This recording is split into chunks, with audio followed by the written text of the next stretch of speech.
Good morning. Today is the 20th day of November 2016 in our continuing series, Interviews with Aurovillians.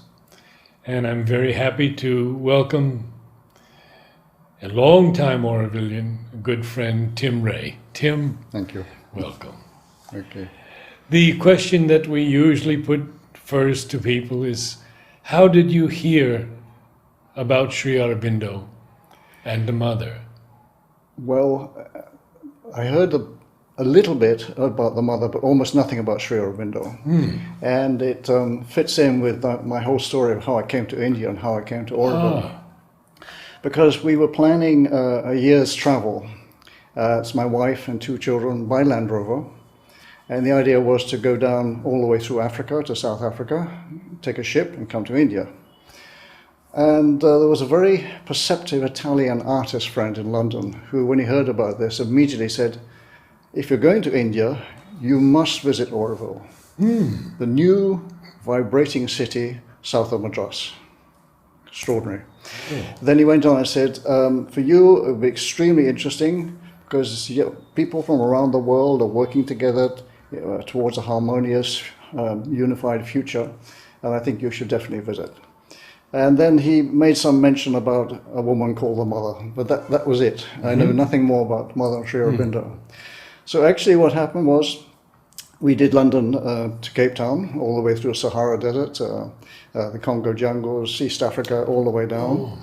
Then we took the ship to Mumbai, then it goes those days as Bombay, and we started coming south. How old were the children at this time? The children, when we left, were 6 and 3.5. I was 35, and my wife was about 30, something like that. Actually. I mean, everybody's saying, you can't take children on a trip like this. Actually, they completely got it wrong, because children were fantastic. They opened doors where we couldn't probably have opened doors. They sort of immediately made eye contact with everybody, much more warm and friendly and receptive. So that was not a problem. And one of the things that I think we learned was that for children, home is not a building, it is where their parents are. So if their parents are in the back of a Land Rover, that's fine, that's home for them. And that was quite an interesting lesson. So the children were fantastic. Anyway, we started down south from Mumbai, but it was an incredibly difficult trip because for about 300 or 400 kilometers or more, they were widening the road. So every single bridge was down, and it was then March, which was pretty hot. And every bridge which would have been there, we had to go down into the riverbed and come back up the other side. So this was going on for hundreds of kilometers. And finally we start thinking, this is ridiculous, maybe we should forget it and go north. But we had an introduction to a very nice American lady Canadian lady. She was married to a Tibetan official who was running the Mund God Tibetan settlement. So we thought, okay, we'll go and see her and just see what she thinks about going on any further. And she was again fantastic. She was like, the Italian artist in London was the first messenger of Mother. The second messenger was this woman. She'd never been to Auroville, but the moment we expressed any doubt, she said, no, you must go. Definitely, you must go. Okay, so that was quite clear. Then we reached Pondicherry, started inquiring, where's Auroville? Oh, we go out to Jipma Hospital. And then we went into the heart of the countryside, looking for this town, this city of Auroville. Couldn't see anything, driving on dirt tracks and so on. One house, a quite nice house, actually. It turned out to be Orason's home at the time. And then we sort of headed off northwards. There was a big tree on the horizon. And then we saw beside the tree there was a sort of building site. So the idea was, okay, we'll go there and make inquiries, where is Auroville? As we approached the tree, we got to within about 50 or 70 meters away from the tree. Suddenly there was a terrible noise in the engine compartment, and I had to stop immediately where I was. I was about 70 meters from this tree, and got out, found the petrol tank was leaking as well. There was something obviously inside the engine, and then my daughter said, Daddy, I'm feeling sick. So we were absolutely brought to a halt. Next thing was, a Westerner appeared out of the building site, huts, and came over and said, can I help you? So I said, yes, actually, I'm looking for Auroville, but had a breakdown. He said, this is Auroville. I said, no, I mean the town, the city of Auroville.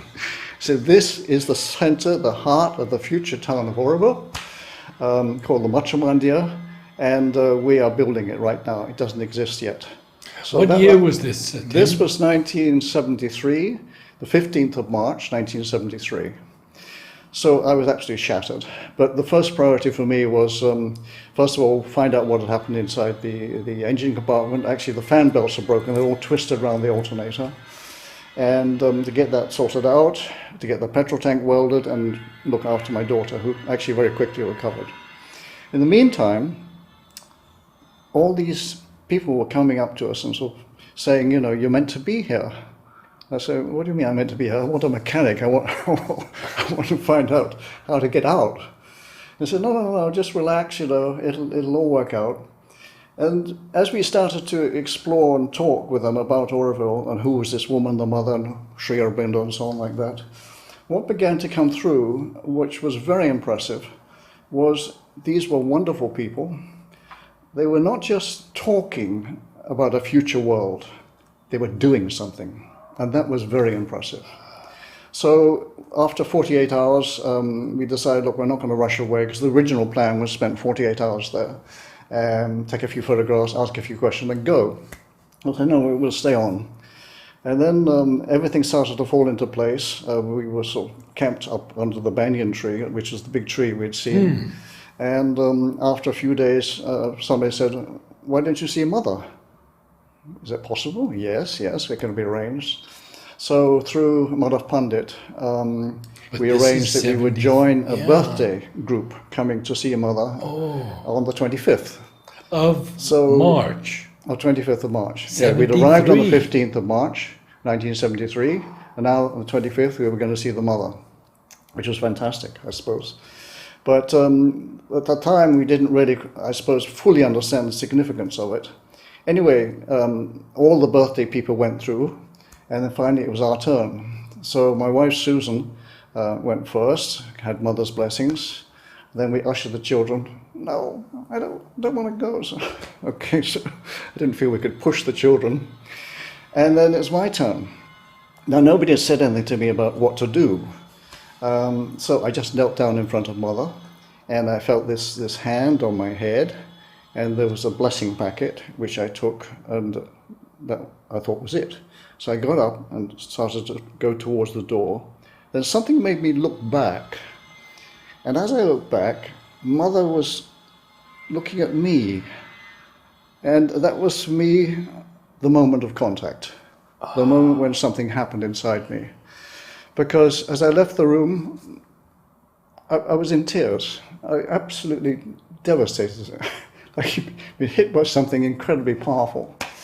Anyway, we went. Susan was also shattered, because for her, what had happened was, it's like Mother had shown her inside herself what she was and where she had got to, and all the things that she had to work on to improve herself and to perfect herself. And it was devastating, because she had never sort of seen that aspect of herself. Anyway, we went back to Auroville. By the time I got there, because I was driving the Land Rover, I was feeling again okay. In fact, I was exhilarated, an incredible experience I'd been through, and I was absolutely wow. But Susan was shattered, and she said, I can't handle anything, I can't talk to anybody, I've just got to shut myself away in a room. And we found a room for her, and she spent the next 3 or 4 hours there. And the first thing that happened was, she sat down, there was a picture of the Mother, and underneath, I can't remember the full quotation, but surrender yourself to me, and I will take care of everything. You probably know the actual quotation. So that almost finished her off. She was just absolutely bowled over. But anyway, finally we came to, and from then onwards it was incredible. So what we had planned as a 48-hour visit became 48 days. And then we started back. First of all, we went up to North India, went to Nepal, Kathmandu, and I came back to Delhi. And then we went all the way home out into, first of all, visit MacLeod Ganj, where the Dalai Lama was living, then into Pakistan, Afghanistan, where we stayed for few weeks, Iran, Turkey, Greece, Yugoslavia, all the way home to London. Did you meet the Dalai Lama? No, we actually had, it's very interesting, we had from the Tibetan settlement management man and his wife, we had an introduction. And we were able to meet his secretary. But the feeling we had was, don't waste his time. You know, we have nothing significant to offer him. He's a busy man, he's an incredible man. Don't go there just to sort of like a tourist, to sort of gawk at him and things like that. So we decided not to. But it was, we saw him. He actually came out of his palace in MacLeod Ganj with an American couple draped in cameras and things like that. So we did actually physically see him, but we didn't actually make the contact. So altogether, basically, we had set out on a year's travel, a sabbatical, 1 year. And I think in total it was 362 days, so it was just short of a year. In the course of that year, we had traveled some 40,000 kilometers, the whole length of Africa, all the way back to here.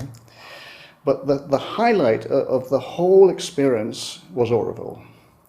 And when we look back and we thought, this is absolutely incredible what happened, because we had traveled the whole way through Africa, large chunks of India, and at that point, when we reached Auroville, we traveled for 25,000 kilometers, and 70 meters from the Macha Mandir, we break down. Yeah.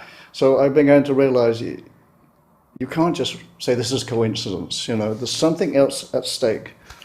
And I think that realization and the touch of the mother was the turning point in our lives, and certainly for me. Very sadly, after some time in UK, I had to stay first of all because my father was in a hospitalized state and I had to take care of his affairs. And then our marriage broke. And that was really, really traumatic, very upsetting. I just couldn't handle it. So actually it took me 4 years to come back to Auroville in 1977. Alone? I came alone, yeah. And that's the way it's been ever since. I did have actually, in late 1977, some doubts. Was I mad? Was it really where I should be? And what was quite interesting was I was talking with a friend and said, well, look, I think you should see a person I know who lives South London. She's very perceptive and she's very good at guiding people. So I rang up, made an interview and went down. Very nice, very warm, friendly, sat down with a cup of tea, chatting, things like that. So I explained the problem. I said, you know, I've gone to Auroville because I felt this is my calling, where I should be. I don't know. But then I didn't quite click. I didn't quite feel maybe that it was not my place. My place. Maybe I shouldn't have gone. She took one look at me and said, for you, you must go back to India. That is your destiny. Your future is in Auroville.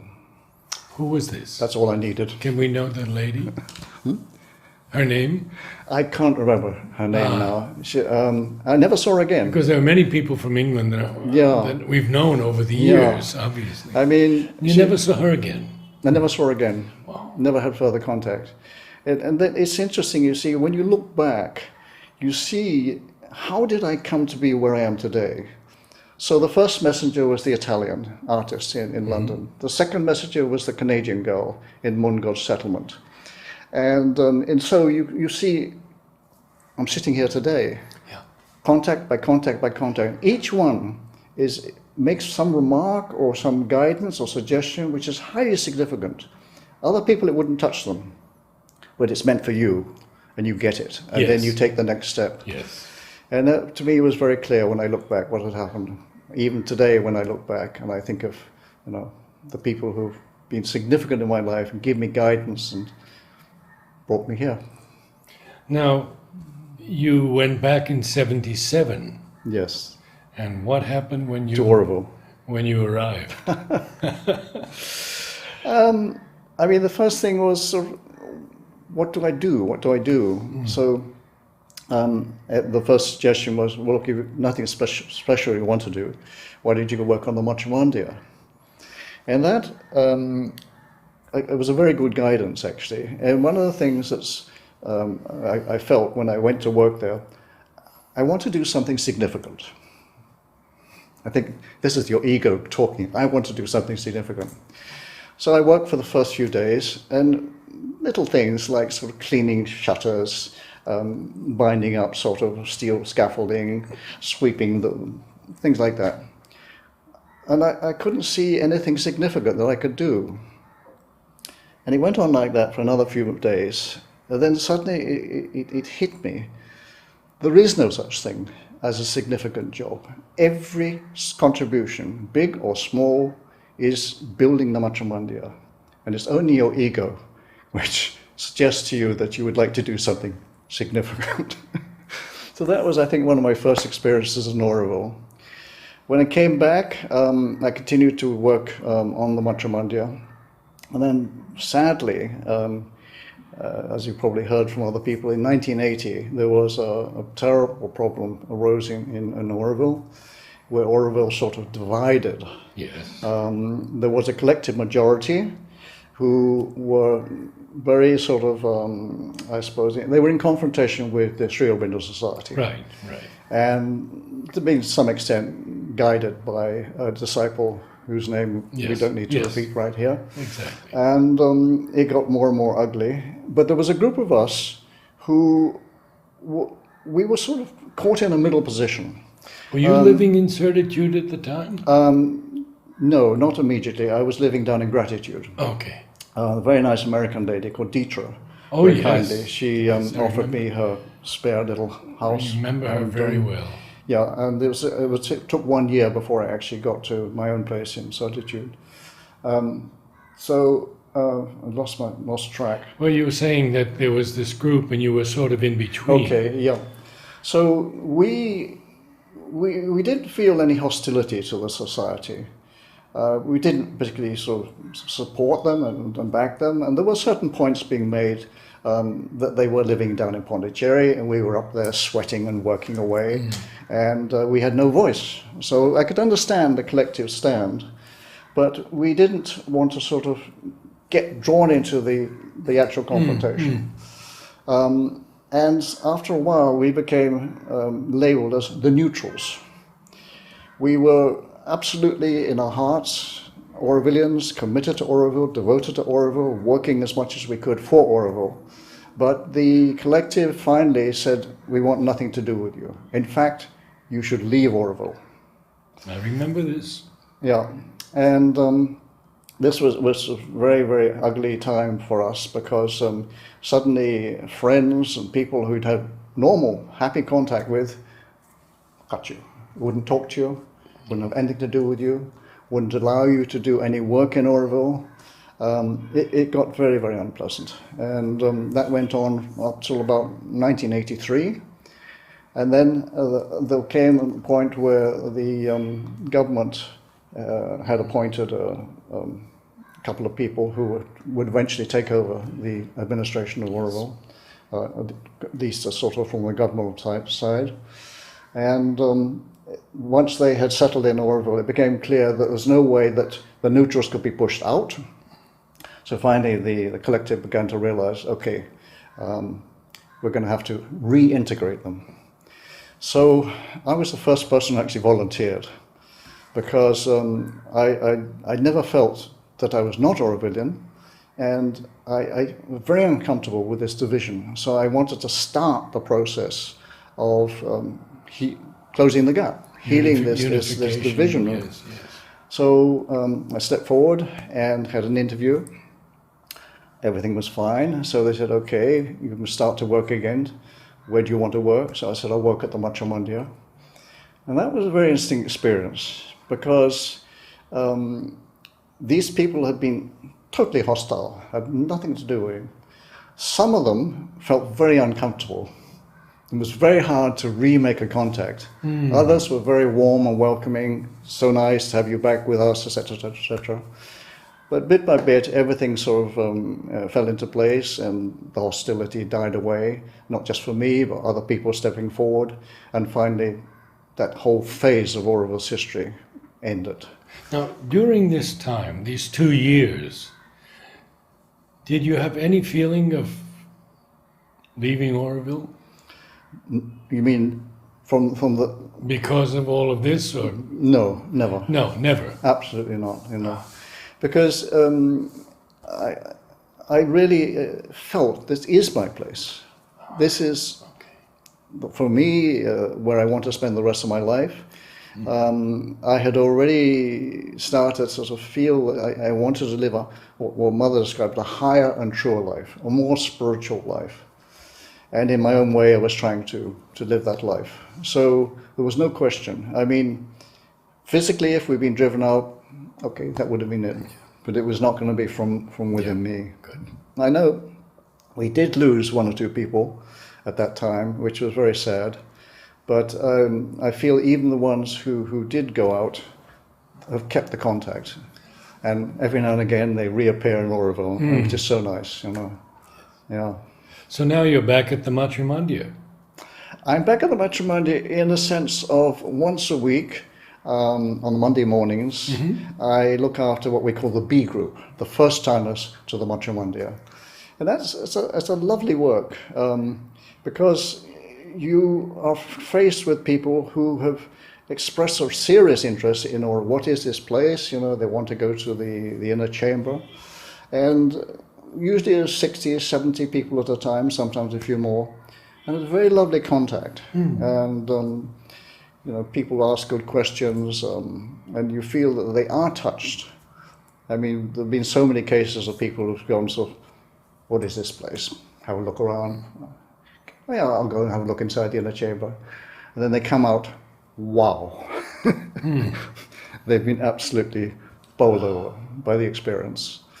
And you can see this sometimes in the group, people have been deeply touched by the experience. And it's very rewarding. I love the contact. So that's one of the things I do, which is only 1 morning a week. Occasionally you do an extra duty. Oh, you're still doing this? Oh, yes. Oh, I see. Every week. Every week? Yeah. For all these years? Come next Monday and I'll look after you. Although I don't need to do it with you because you've been there so many times yourself. Now, what was the rest of the week like? The rest of the week actually is Sunday afternoons. I sit at the information desk at the visitor centre, answering people questions and guiding them a little bit. And then the main work I'm doing, we have a unit called Prisma. And there are 2 Aurovillians, Franz Fassbender from Germany and myself. I know Franz very well. You know Franz well, right? And we have one other man who comes up every day from Pondicherry, Janatanan. So the 3 of us, in a way, we have the perfect little sort of mini group. Text writing and editing, me, because it's my language. Design, visualization of books, whatever it may be, Franz, who used to be an art director in Hamburg. And finally, when we finish our work, we give it to the DTP man, who knocks it all into shape. And we look after the leaflets, the brochures, the booklets, books also. Sometimes people bring us a 200-page book. Even my own books I've had done there. So that's my prime work. But as you are probably aware in Auroville, that you're never strictly limited. Wherever you feel you make a contribution, you step in. So sometimes a subgroup comes up, sometimes there's sort of workshops and things like that. And one is participating in other ways in Auroville, which is nice. Yeah. How do you feel about the present evolution of Auroville? Yeah, that's it's a deep question. Quite a deep question. Yes. And I've asked it to Shally and Amy and so many others. I mean, when in the early days, when I very first had contact, particularly in 73, and then I suppose in 77, the feeling was that people really were trying to live this higher and truer life that Mother had called them for. And it felt very good. But since I suppose the 1980s onwards, you get the feeling we've lost something of that. I mean, if you start talking to individual Aurovillians, there are many people who are still absolutely committed, and they are trying in their best. But we've taken in people, I think, over the years who are perhaps not so committed. I mean, one of the advantages that we had in the early days was many of us had contact with Mother. So, I mean, she lit a flame inside us, and that flame is there. And I think, that always burns. But for people who came after 73, when Mother had left, perhaps it was not so easy to get this original feeling, the incredible excitement, enthusiasm for Auroville. So as they've joined Auroville over the years, I mean, 500 people, 1,000 people, 1,500, now we're 2,500 people. It's sort of this original feeling, this pioneer commitment and enthusiasm is no longer so obvious. And there are certain things which are happening or have happened, which frankly are very upsetting, very disappointing. They shouldn't be happening in Auroville. We've obviously taken in some people who are not in any way committed to the ideals of Auroville, but have rather joined Auroville because it's a nice place to live a better life. In other words, they've come to take something for themselves. Whereas for Auroville, it should be an offering. You go there to offer your energy, your time, your enthusiasm, your skills, whatever it may be, for Auroville, for Mother, for the ideal of human unity. So I think this mixture has probably, dimmed the original sort of spirit of Auroville. I'm sure it's there. I'm absolutely sure it's there. And in the last year or two, I think we have started to sort of try to sort of rekindle that and bring in, again, this sort of slightly higher and truer life that we are called for, I have absolute faith that Auroville is going to succeed. It is a project of the divine. It has Mother's guidance and blessings and everything like that. So it's like a phase. I mean, we went through this neutral phase in 1983, which was very ugly, terrible. I mean, almost, I think it could have destroyed Auroville, but there was a protection there. Okay, now we're in another phase. People have always said to me, in fact, they always say over the years, it's a very interesting time. You've probably heard this many times. Yes. And we are in a very interesting time. But I'm optimistic that we will get there. I mean, one of the things that's quite interesting is, I don't know to whom it was said, but apparently in the early days, somebody asked Mother, how long might it be before we start to see the actual human unity happening in Auroville that you were talking about, the aims and ideals? And she looked at him and said, you might see the first signs in 300 years. That was a very, very interesting observation. Yes. So we're pioneers. We're laying the groundwork. Okay, we're trying, struggling against sometimes considerable difficulties, particularly lack of finance, lack of housing. Sometimes people probably who've joined who shouldn't be there, and we can't get rid of them, or we don't want to get rid of them, because really once you join Auroville, become an Aurovillian, the feeling is that you've been through a process, and this is, even if you are not living up to the high ideals, you are there for a purpose. Because Auroville ultimately is an experiment on behalf of humanity as a whole. And to be a valid experience, every type of human being has to be there. Exactly. The good, the bad, the beautiful, the ugly, etc., etc. So sometimes you look at some people in Auroville, you think, this person shouldn't be there. Why is this person there? And then you step back and say, yes, they have to be there for this experiment to be valid, And I think this is a very important point, which sometimes we lose sight of. And also, I think people who first come to Auroville and sort of look around, they see sometimes patterns of behavior which seem very inappropriate. So sometimes they think Auroville is a failure. It's not a failure. It is a very difficult experiment. Day to day, we're confronting these problems, but ultimately they are the key ingredients that we've been given to work with. Necessary for the transformation. Absolutely, yes. Absolutely. It's not going to happen in my time. Hopefully I can make some progress myself, and in doing so make that little contribution to Auroville. But don't worry, don't be hasty. It's going to happen. Sure of it. Is there much contact with the ashram? It depends very much on an individual basis. I mean, sadly, during the 80 to 83 period, there was a virtual division. There were individual people who kept contact. But nowadays, I think the contact is much, much richer, much better. Particularly many individual people, come to the ashram, they go to the samadhi. There's no feeling of hostility or division at all. And just a recognition that we're both trying to do something, for a higher purpose. Ashram for me is more to do with the integral yoga, which is a very inner thing and largely an individual step forward in terms of the evolution of humanity. Whereas what we're trying to do in Auroville is a collective experiment where we all have to progress. And that is in some ways, I think, much more difficult, much more challenging. But the respect we have for the ashram and the ashramites, I think, is very strong.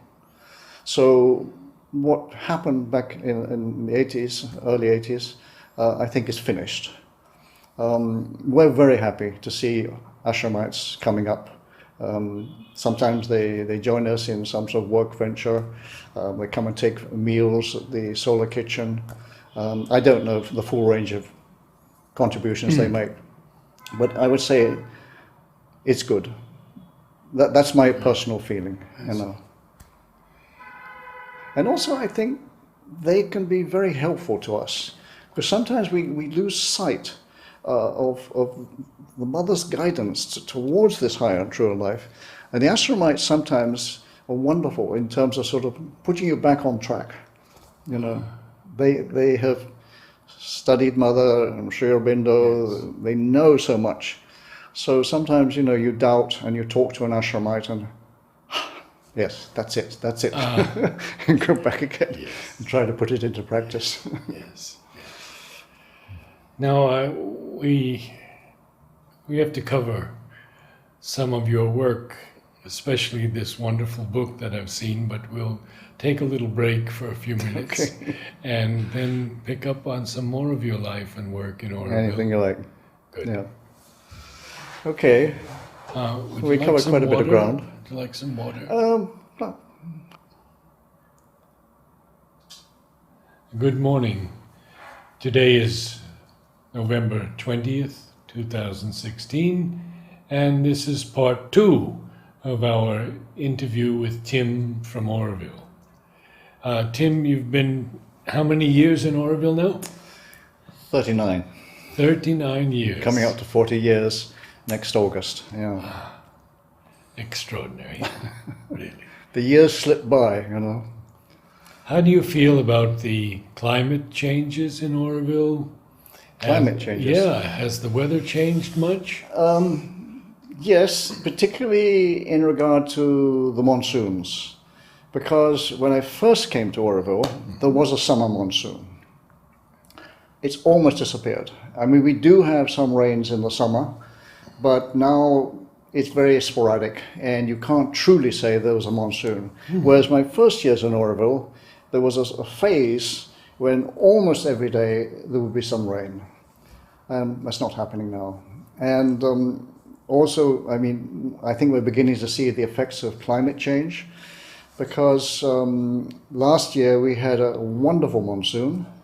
This year we're more than halfway through the monsoon, and we virtually had nothing in the way of rain. Yeah. So there are things happening on the climate front, and it's quite pretty disturbing. But there also have things happening on a more serious level in some ways below ground, because we have the possible threat of salinity coming in from the Bay of Bengal and affecting the aquifers.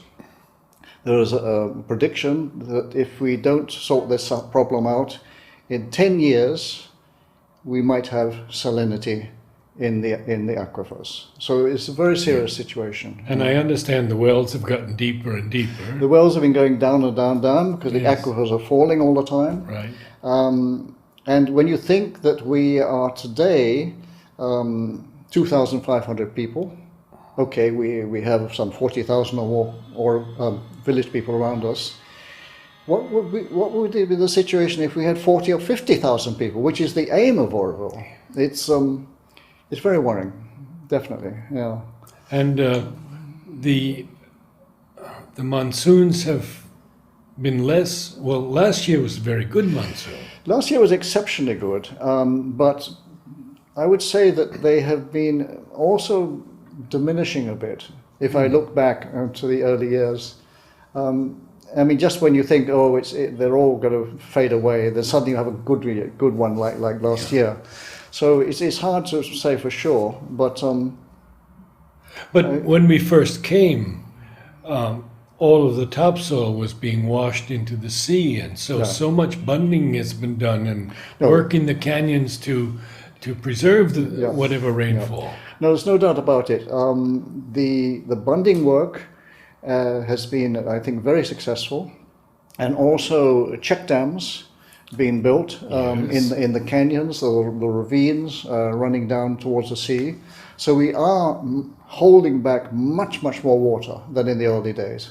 It's quite true. When I first came to Auroville, I mean, after heavy rain, there were torrents of almost like liquid mud, brown water, carrying thousands of tons of topsoil and the red earth into the sea.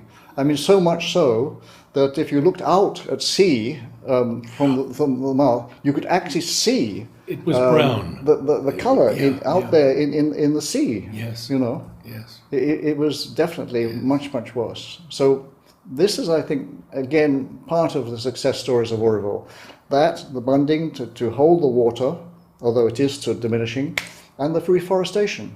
I mean, you've probably heard from other people, reforestation is absolutely fantastic. We calculate we've now planted something around 2 million trees. And when you compare to the early days of Auroville, I mean, when I first arrived with my wife and children in the Land Rover, it was just an open landscape. Yeah. There was the banyan tree. There was hardly anything else, maybe 1 or 2 neem trees, some palm trees, and that was it. It's absolutely an open landscape. And when you look towards the sea, particularly from places like Aspiration, you could actually look to the sea. Now it's all gone. You can't see that, which is a good thing, basically. Mm-hmm. Environmental changes, definitely. So picking up on these environmental changes, I had the honor of seeing your very special book. Could we look at that and show it in the camera? This one? And yes. Footsteps Through the Salad. Wildlife Profiles and Natural Phenomena of Auroville. How did you begin this work and how did it evolve? It's an amazing work because, and the photography is excellent. It's, of course, the writing is superb, and the line. Did you do the line drawings or someone else? No, a wonderful Pondicherry artist called Eric Ramanujam did the line drawings very kindly at a very reasonable price. And the reason for that was, I would like to hear the story about how this happened. Absolutely. You see, originally what happened was I was working in a computer unit called Aurobindo, and full of computer geeks. And I thought, we had a small in-house magazine, and I thought it might be good for these computer electronic whiz kids to learn something about the natural world surrounding them. So I began to write every month a little article, about the birds, the snakes, or whatever it may be. And finally I'd accumulated something like 25 of these articles. And then the in-house journal died away, and that was it. So they were sitting there in a file. And then one day I thought, it's a shame just to leave them in the file because they could be quite useful for the children, the schools, the students. So I thought I'll put them together in a folder. So I went through them. And I thought, there's nothing on butterflies and moths. There's nothing on the monitor lizard. There's nothing on slugs and snails. There's nothing on spiders. And I began to realize that there were whole gaps in the panorama of Auroville life. So I thought, well, I'll just write a few extra of this. But as I wrote, I thought of the next one, the next one, the next one. And finally, I settled for 65 different life forms, which is essentially this book. And then the question was how to illustrate it. I mean, obviously, photographs would be much, much better than drawings. But when you've got 65 different life forms, I mean, to commission a photographer to photograph those, it's going to take years of extraordinary sort of stealthy photography in the undergrowth and what have you. So I realized I had to have drawings, and I approached Eric, and very kindly he accepted to do the drawings. So that's why the head of each section is a drawing. But what I've been trying to do always in this book, and subsequently there's another one coming out, or I wanted to publish it, is after the drawing to pack in as many photographs as possible, because that is the reality that people actually see. It was an incredible experience because I'm a nature lover. I love nature, I'm very enthusiastic. I'm not an expert. And everything had to be sort of looked up on the websites, the Google and things like that. But in doing so, I was learning so much myself. So I ended up a little bit wiser myself about the surrounding world. As a book, I mean, it went extremely well in Auroville. The outside world, not so enthusiastic. And my understanding was that within Auroville, people recognized this was the environment that they live in. These were the animals they were seeing, or birds, bees, whatever it might be. But if you saw the context of India, people were visiting Auroville. Auroville was a little dot on the map of India. Yes. It really wasn't, like somebody said, I live in Rajasthan, I live in Bengal or whatever it is. I don't have these creatures. Actually, they do, but the way they saw the book, I think, was that it wasn't really relevant to them. So it's been a very slow sail outside, but within Auroville as itself, extremely successful. And how have you marketed it? Basically, it's really been marketed almost entirely in Auroville itself. Because Amazon.in? I've never actually found a distributor outside who could take the book and spread it around. Which is a shame in a way, because essentially it is an educational book. And I like to think that the libraries, the colleges, the universities, the higher secondary schools, people like places like that, could all take the book and benefit from it. With this somewhat in mind, I've moved on from the original book to a second version. Now I've got a book which, instead of 65 life forms, is nearly 90.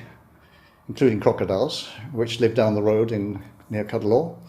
And it's the whole Coromandel coastal region. Oh. So that's ready for publishing, if I can find a publisher. Did you ever use the facilities at the French Institute? Sorry? The French Institute? No. You mean from a point of view? They have a lot of data.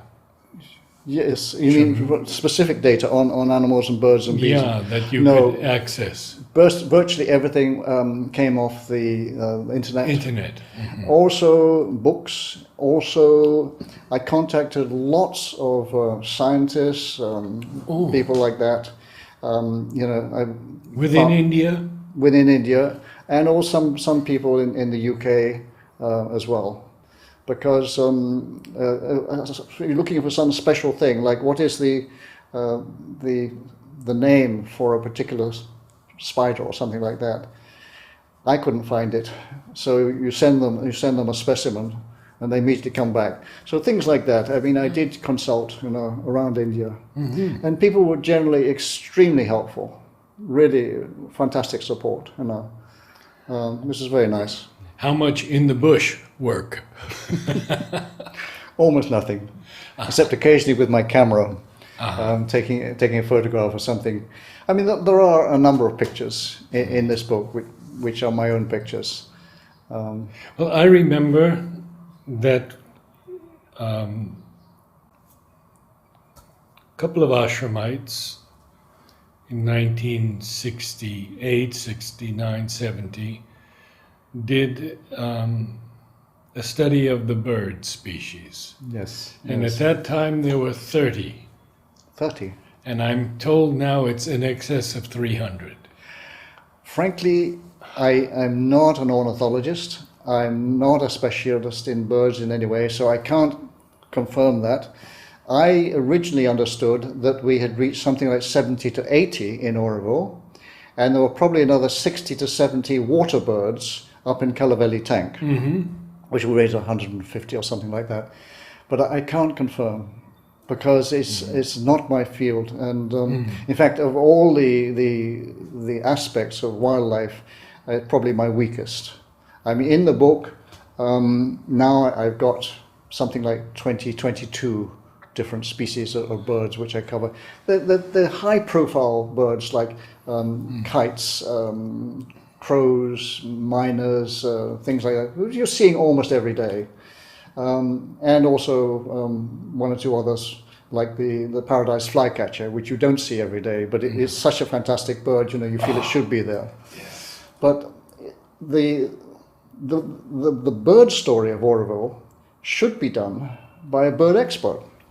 I would love somebody to come Yes. to Auroville Yes. and study the whole range of birds and do the birds of Auroville, or the birds of Coromandel, or the birds of Tamanado, I don't know. Ali's son is in Auroville, is he not? Are they what? The great Ali, I forget his first name. Salim Ali. Yes, Salim Ali. Well, Salim Ali was the great, really great ornithologist of India. And I understood that his son is in Auroville. Sadly, we lost him about 2 or 3 years ago. He did die. He was a bit helpful. Yeah, and one or two places he could help me, but he wasn't a sort of a major collaborator. The biggest collaborator really was Eric Ramanujam, for whom I'm absolutely indebted, because not only is he a wildlife artist, but he's very, very knowledgeable. And he, time and time again, helped me on details pertaining to creatures I was looking at and so on. He actually, with Joss Brooks from Pechandiklum, was a major contributor to the Adjapunga project in Chennai. I don't know if you're aware of that. No. There's an estuary of the Adja River, and it was all choked with rubbish and waste. That I know, and yes. effluent and At things home, like that. Going by the And, Theosophical Society. The Pechandiklum forest Yes. consultants took on the work of cleaning it all up and installing sort of fresh, how do you say, sort of flora, rushes and grasses and trees and things like that. And it totally transformed it. So Eric Ramanujan really is the expert who locally I consulted, and I really appreciate his help. Your second book? Your other book? Second book. Well, this one we printed 1,000 copies. This one, 14. 14. Okay. It's a completely different story. A family odyssey. What it says is London to Cape Town, Bombay to London, 25,000 miles, 353 days, 27 countries, 4 people, 1 Land Rover, no regrets. So, yeah. So this is the journey. This is the journey that we did back in 1972-73. Basically, it is accurate information because I kept diaries, and my wife also kept a diary. So what I decided one day that instead of just leaving these in scribbled notes, I should actually try to type it all up, partly for my own pleasure, but particularly for the family. I mean, for my children, I've got grandchildren, my brother, my cousins, and people like that. So that's why I did 14 copies. Not even the British Library has a copy. For the family. Okay. Yeah. But it was a nice work to do, and I have no regrets about it. I mean, particularly because if you look at the world as it was in 72, 73, it was largely peaceful. There were one or two little pockets which could be problematical, but generally speaking, there weren't the wars and the things which are subsequently developed. Now, you look where we travelled, and certain places, there's no way, you couldn't go there. No. Even the Sahara, sadly, there are sort of banditry going on. Places like Zaire, which has now become the Democratic Republic of Congo, Rwanda, we went through, all over the place, and particularly, of course, places like Afghanistan. We passed through peacefully. It was a lovely time to travel. It was the moment to do it. And looking back, I'm so glad, because what usually happens with people when they're around about their 20s or 30s or 40s, they say, well, when I retire, I'm going to travel, I'm going to do something like that. If we'd waited, it would have been too late. Yes. So to go off at relatively young age, I mean, I was 35, my wife was 30, children 6, 3.5, it was the right moment to do it. And I'm so glad that we did it, because it's a changed world. Yes, it is. Absolutely a changed world. I'd like to go in a little deeper direction now and ask you about Mother and Sri Aurobindo and their teachings in Auroville, or what you feel the receptivity is amongst Aurovillians for their works. It's a very hard answer to Yes, I know. to come up with, because in theory I'm trying to answer for other people or collectively. I would say it varies across the spectrum of Auroville. There are Aurovillians who I think are reading Mother and Sri Aurobindo every day. They're totally, utterly committed to the integral yoga.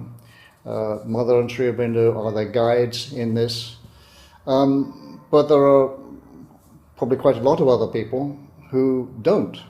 Some maybe never pick up the books, read Mother and Sri Aurobindo. But broadly speaking, I would say they are the guides as to how to progress, how to reach human unity. And I think when in doubt, we tend to pick up their books, read what Mother said about it, particularly things like The Mother on Auroville. It's a wonderful publication, collection of all sorts of things that she said. And I know for myself, and I'm sure for many other people, this is almost like a Bible. So precious to have it there. But also, I mean, other books, I mean, for me, one of the books which I relate to is the little book, The Mother, by Sri Aurobindo. Oh. Reading that book, it touches me so deeply. It's so beautiful. You know, when you come from a place like Europe, where we don't have the concept of the Mother. Okay, there's Mary, Holy Mary, and something like that, but not this universal Mother, the Mahashakti. And when you read that little book by Sri Aurobindo, it's fantastic. It's a book I can go on reading, you know, I love it. But to speak for the rest of Auroville, it's very hard. There's undoubtedly, Mother and Sri Aurobindo are, if you like, the sort of like the guru figures. But Auroville is not exclusively Mother and Sri Aurobindo.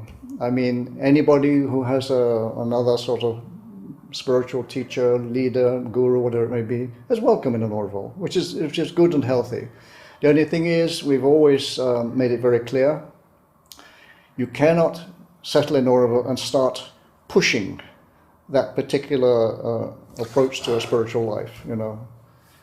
Generally speaking, it's Mother and Sri Aurobindo.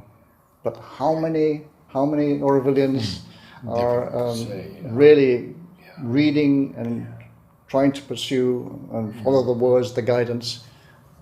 I couldn't say. Of the main areas of Auroville, we know, of course, the Matra Mandir as the center. Savitri Bhavan, Fantastic place. Savitri Bhavan is one of the most successful projects, in my opinion, in Auroville, and is playing, to me, a very important role, because there in Savitri Bhavan are Mother and Sri Aurobindo.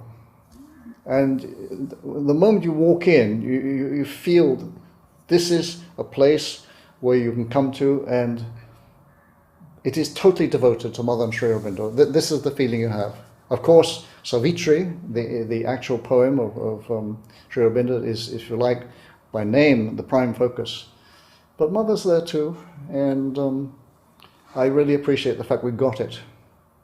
When it first started, I couldn't imagine it would evolve into what it is today, you know, a center of learning, a center of sort of study and things like that, center for exhibitions. It's amazing. I mean, there was just virtually a little sort of hut there in the beginning, and a few Aurovillians who turned up on Sunday mornings to discuss Mother and Sri Aurobindo or Savitri with Sravavan.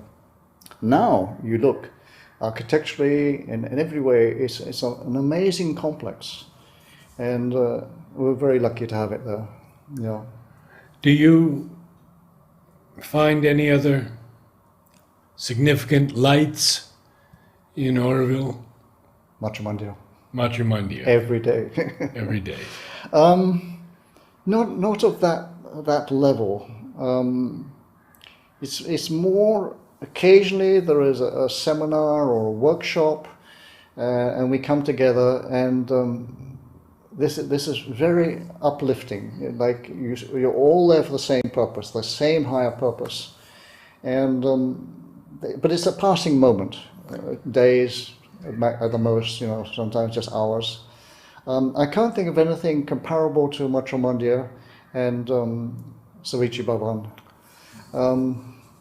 I mean, there are buildings where there is a quality to what is happening there. I mean, Pitanga Hall is one place, definitely.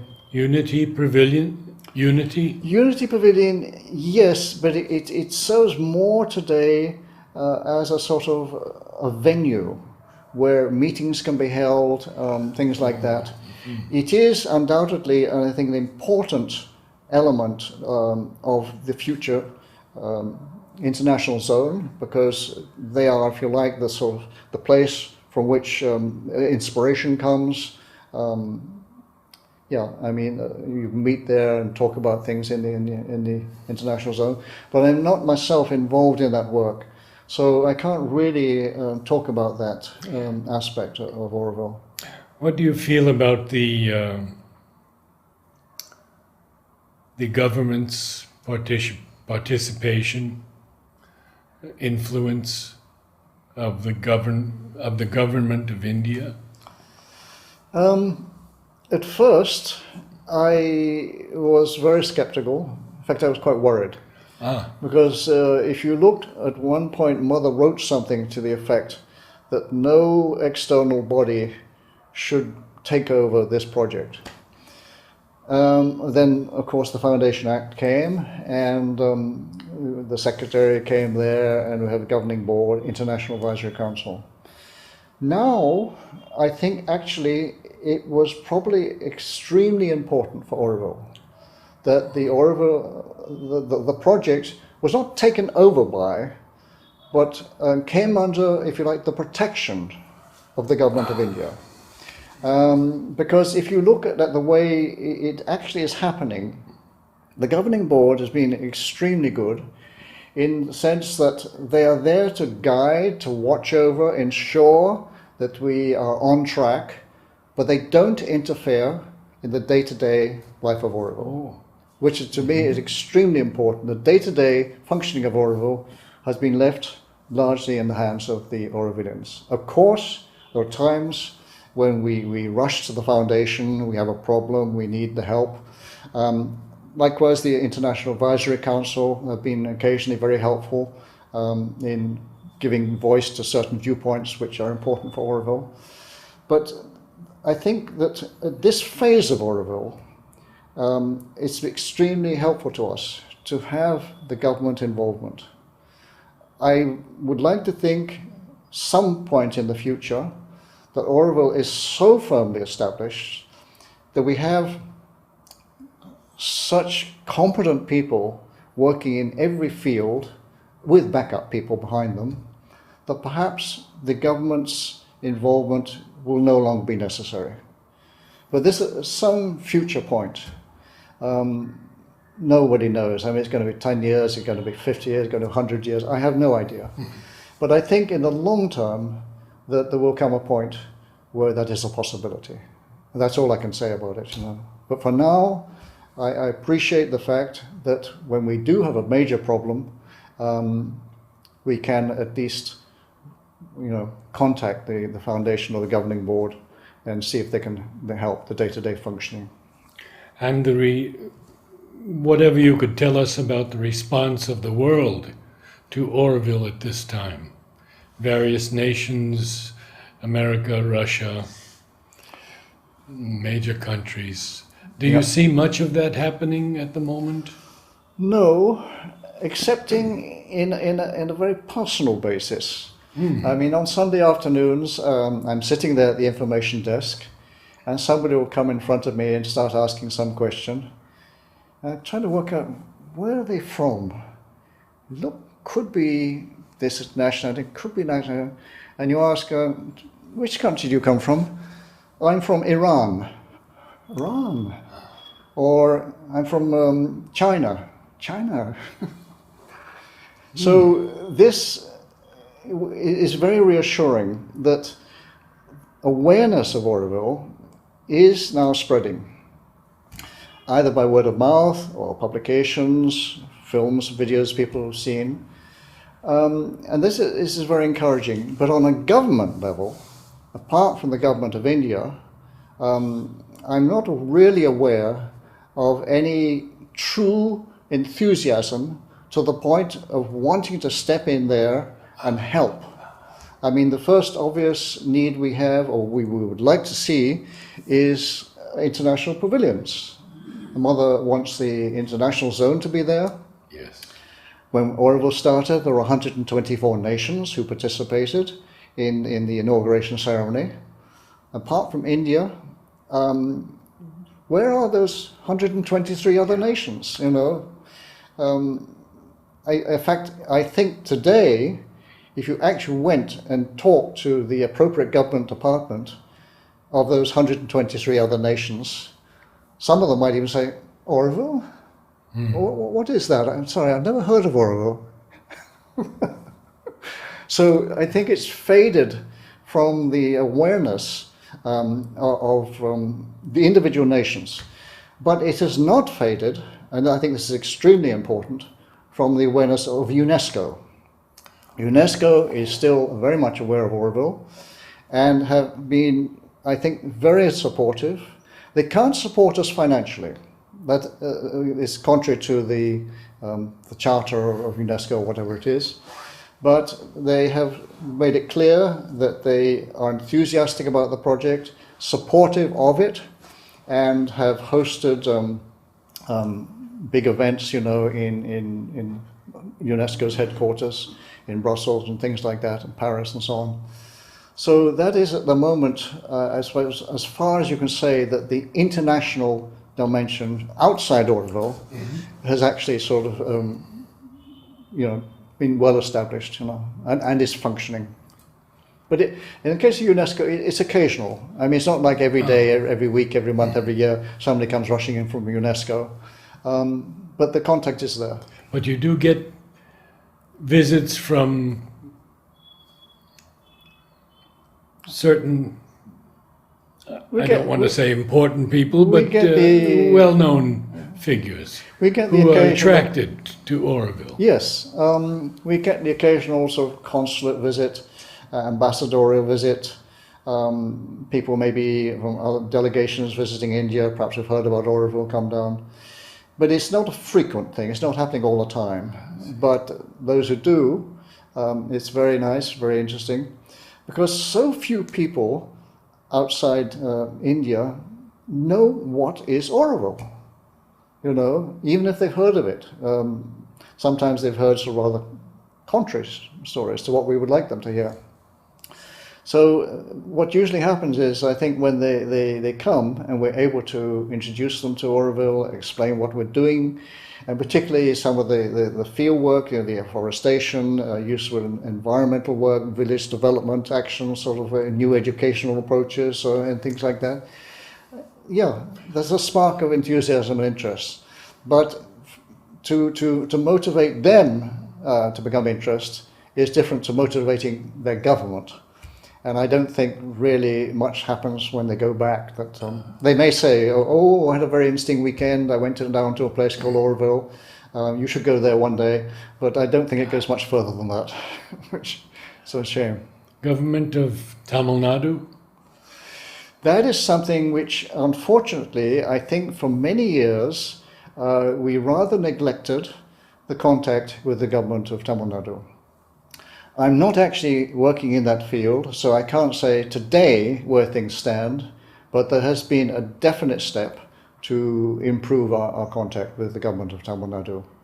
And I think that it is extremely important because we are in the state of Tamil Nadu, and many of the things which affect our future, things like sort of the status of Auroville as a town or World Heritage Site, or whatever it may be, it obviously is going to be affected by their view of Auroville. So there is definitely a move to, if you like, how to put it, to sort of make them aware of Auroville, what we're trying to do, and to work as much as possible with the relevant government departments. I think this is good and healthy. And the relations with villagers surrounding Auroville? It's a mixture. We undoubtedly have many friends in the villages. And of course we employ something like 4,000 or more people from the local area. And generally speaking, I think that the relationships that we have with the employees are very good. They don't all understand fully what Auroville is, but I think that they respect what we're trying to do. And they appreciate the fact that, you know, we try to give them a decent salary, pension schemes, working clothes, annual tours and things like that. So that is good. But there are undoubtedly within the villages people who are very hostile to Auroville. And that does from time to time create problems for us. And people who perhaps are trying to take advantage, I mean, every now and again there's encroachment on Auroville land, and we have to try to sort it out, you know, get the surveyor to come and prove the fact that they've moved the fence posts or whatever it may be. Mm-hmm. There are problems, but broadly speaking, I think Auroville is now fully accepted as a project which in the long term is going to benefit them because we are interested in them. And one of the things that I've always been aware of right from the outset, Auroville cannot come up independently of its surroundings. We can only come up with everybody together. So the Village Action Group, people like that who are trying to help people in the village, you know, sort of to develop their own sort of, you know, local area, whatever it may be. This is happening, and I think it's very good because you can't imagine sort of, you know, maybe we all started down there and suddenly in the middle something comes up. It can't be like that. We all have to come up together. So I think it is happening slowly. I mean, Village Action, I think today is actively connected with I think it's 70 or 75 villages in the bioregion, which is very healthy, particularly in fields like women's empowerment, things like that. Yeah, I mean, maybe trying to help them. I think from Palmyra, they're trying to help on things like sort of renovating the village tanks, the water tanks, you know, to improve the sort of water filtration down into the ground. Solar energy project, wind pumps, things like that. There are a lot of things happening, but I don't know the details. So, yeah. And many young Tamilians from the villages are joining Auroville. Yes, we see now. I think we have something like 42 or 43% of the population of Auroville is Indian, and of that 43%, I would say the large majority have come from the local area. Many wonderful young people have joined. One or two people, perhaps a bit questionable. You know, why did they join? You know. But definitely there's an increasing, I think, wish to get involved in Auroville and to join Auroville. One of the difficulties, I think, which relates to an earlier question you made, how widely Auroville is understood, what we are trying to do there, and what it means to join Auroville. You know, it's not just a place to come to get free education, free entertainment, subsidized healthcare or something like that. It is a place to come and offer, to really try to do something for the future of humanity. And it's questionable how widely that is understood. But right now, what has happened in the last few months, there has been a new entry policy. And what is happening now is we're seeing a huge increase in applications to join Auroville from the surrounding villages. And I think essentially in the long run this is good. The only question is whether if it becomes like an increase to a flood, whether it would tip the international balance. I mean, Auroville is meant to be an international township, and Mother always envisages people from all around the world. So at the moment we have, say, just over 40% from one country, which is India. If there was a massive, massive ongoing increase of people joining from the bioregion or elsewhere, it could be that that balance tips to the points where there's a huge majority from one country. And I don't know whether this is our destiny, whether this is an inevitability that's going to happen, or whether it's something we do need to look at. I'm not involved in the day-to-day aspect of that question. Mm-hmm. But there's no doubt about it, as you say, that there is a growing interest in Auroville from the bioregion and a growing number of people who are applying to join. The last question I have is about the Matrimandir and its lake. Ah, yes. You probably know as much as I do. Well, Mother said it has been decided, and it remains decided, that there will be a lake around the Matrimandir. Yes. Do you see it happening, or? I do. Because thankfully the people who are involved with Auroville, with the Matrimandir, particularly the Matrimandir coordination group, they all fully accept there will be a lake. But it is a huge, huge project, massive project. I mean, even from the question of, are you talking about a body of water 50, 100 meters wide? How deep is it going to be? Or is it just a circle of like a canal around? All these issues have got to be looked at. So it's not going to happen overnight. And simple statistics, yes. Like for example, to create the how would you say, the well for the formation of the lake, you're talking about moving millions of tons of earth. Where Mother said there would be a mountain on the north. This is actually one of the interesting projects which is being now largely explored by Michael Bonke, who has been absolutely amazing. The idea to take all that earth, millions of tons, and create an artificial hill. And the plan, as I understand it, is that we have a desalination plant down on the Bay of Bengal. We use solar pumps to bring the water up for the lake. But first, that water goes up to the top of the hill, to like a reservoir, a tank on the top of the hill. Then it descends to fill the lake and maintain the level of the lake through electricity generating turbines. So we generate electricity, we have the water for the lake, we have fresh water which eventually may be needed if we get saline intrusion into the aquifers. It's a massive project. But as far as I understand, it is happening, or it's starting to happen. Let's put it that way. How long it's going to take, I don't know. But in a simple answer, from my side, there will be a lake. There will be a lake. Thank you, Tim. Wonderful. Nice to Thank meet you with so much. Okay, I'm very happy.